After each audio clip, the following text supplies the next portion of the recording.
Hello, my name is Michael Price. I'm a sales recruiter. I have been for 25 years. I'm here to talk to you about a role that I'm recruiting for with one of my clients. They're a big SI, a Microsoft partner. This is an alliance role. So the company has 3,000 employees. They've got 21 salespeople across Europe, and they sell really big transformation services. So if you're not in the Microsoft market, here is a very, very quick explanation of the Microsoft market. But you've got Microsoft who sell software. You've got services companies who implement the software, and then you've got different tiers of Microsoft partners. So you've got some big ones who sell big solutions, you've got some little ones who sell little solutions, and you've got some companies who will just focus on a part of the Microsoft stack. My client sell services around the Microsoft product, which is called FSCM, which essentially is Microsoft's really big ERP package that different kinds of companies use really for managing resource or managing finance.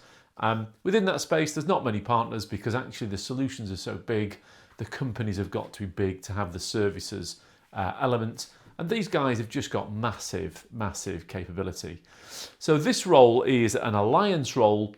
And what that's doing is, if you imagine you've got Microsoft over here and you've got my client over here, my client have got loads of salespeople, Microsoft have got loads of salespeople, Microsoft are talking to the end users, my client are talking to the end users, but actually to get really good traction, somebody needs to be sat in the middle organising the Microsoft sellers talking to the partner sellers so that they can work together on deals. And if they do that, Microsoft will give the partner more leads in other accounts that they might not be into, and they'll help them in the deals. And that is true of the Microsoft market in general. You know, this is on YouTube. I'd let a Microsoft rep quite happily watch this.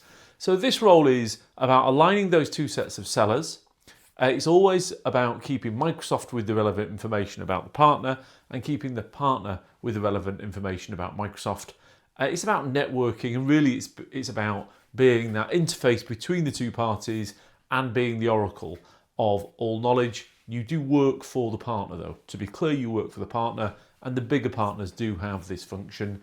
The outputs, what they're looking for is 30 million of qualified revenue. They've hit that target for the past 4 years. So let's talk about the requirement, what they're looking for. From a tech perspective, they're quite open really. My personal view is that it will suit somebody who is currently in the services world. There are a lot of different software companies who will have alliance partners. That might work. You know, it's going to be one of two things really. It's going to be you're a services person and you'll be suited for alliance, or you're going to be an alliances person who might want to work in services. Clearly, if you're an alliance person in services, then it's an absolute piece of perfection, but I don't think that will be the case. Package, this is interesting. It's around 80k basic with another 20k on top. And I say around because the client is very pragmatic about looking at different people at different levels. And really this is a career stepping stone. So if I saw somebody who'd been in an alliance role for a big partner and had done that job for 3-4 years, I would expect them to be on 90 to 120k basic, 200k plus as an OTE.